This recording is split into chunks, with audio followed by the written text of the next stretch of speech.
চলে আসলাম আবারও বাবার বাগানে। আসসালামু আলাইকুম, সবাই কেমন আছেন? আলহামদুলিল্লাহ, আমরা অনেক ভালো আছি। নিয়ে আসলাম জামাইকে বাবার নতুন নতুন আম গাছগুলো দেখানোর জন্য। এগুলো নতুন রুকছিল তো, তাই এগুলো দেখানোর জন্য নিয়ে আসছি। এই যে মাশাল্লাহ আম গাছে ফুল আসছে। এটা বড় গাছ, বড়গুলো শেষ। আগেও অনেক অনেক অনেক আম গাছ ছিল, সবগুলা বন্যা মরে গেছিল। এখন আবার নতুন করে এগুলা লাগাইছিল মাশাল্লাহ।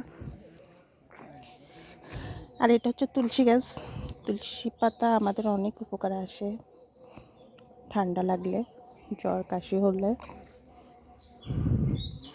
এই যে আম পালাতে ছোট ছোট আম,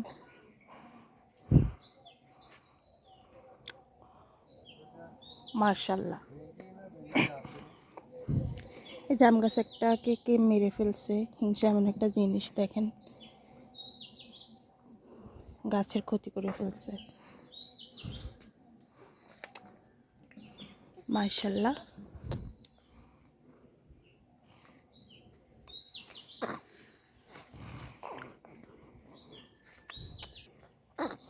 এই যে মাশাল্লাহ লেবু গাছে লেবু ধরছে।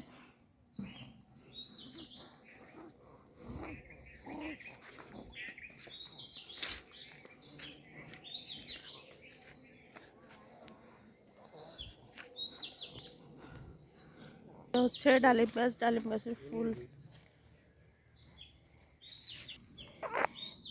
ভেন্ডি এগুলো তো বেশি ভালো না। ভেন্ডি খা বাবা।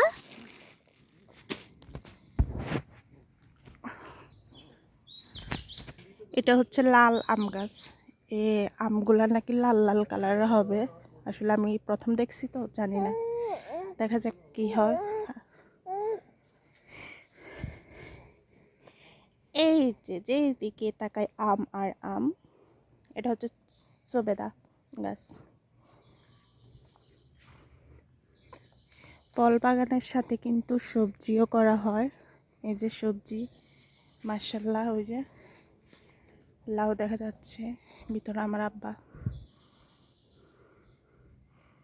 লাউ, কুমড়া, আর এগুলো হচ্ছে মরিচ গাছ, ভেন্ডি গাছ।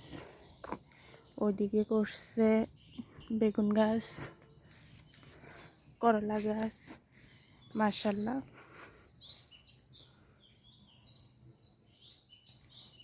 যদিও ওই যে পোকাগুলা কেটে ফেলে কিংবা পাখি কেটে ফেলে, ভালো রাখে না, যত কিছুই করুক না কেন কেটে ফেলে। আর বেগুন হতেই দেয় না, বেগুন হইলে ওইগুলোও কেটে ফেলে। এই যে মাশাল্লাহ অনেক গাছ আছে, তবে বেগুনগুলা রাখতে পারে না, কেটে ফেলে, ছোট ছোট থাকতে বড় হইতে দেয় না। দেখা যাক আর কি কি দেখাইতে পারি। ভিতরের দিকে ঢুকি। ছাড়া বাবা। মাশাল্লাহ মাশাল্লাহ, আমাদের কলা গাছের কলা। এই যে কুমড়া গাছ, এখানে আরেকটা লেবু গাছ, মাশাল্লাহ। লিচু গাছে ফুল ফলাইছে। এগুলো হচ্ছে চাল কুমড়ো। এই যে মাশাল্লাহ, ওয়াও, সে একটা বাতাস দিচ্ছে। আর এই যে জামাই বাপ বেটা, মাশাল্লাহ। আমি পালাইছি, যদি টিকে আর কি, দেখা যাক। আব্বা টমেটো গাছ এটা এত বড় হয়েছে কা? এইটা নিকালি সবগুলা বেগুন বড় ওগুলি সব হালাই দিছি না। ও এন্দি ইগা দেখছ হিগা তো লাগছে এগুন কি আর উড়ে হালাই দিছি তো। ও মাশাল্লাহ, আমাদের টমেটো গাছের টমেটো উড়ে হালাই দিছি না সব ফালাইছেন কা? হয়তো দৈত্য গাছ হয়ে গেছে না তো কিস সাদা লাউ।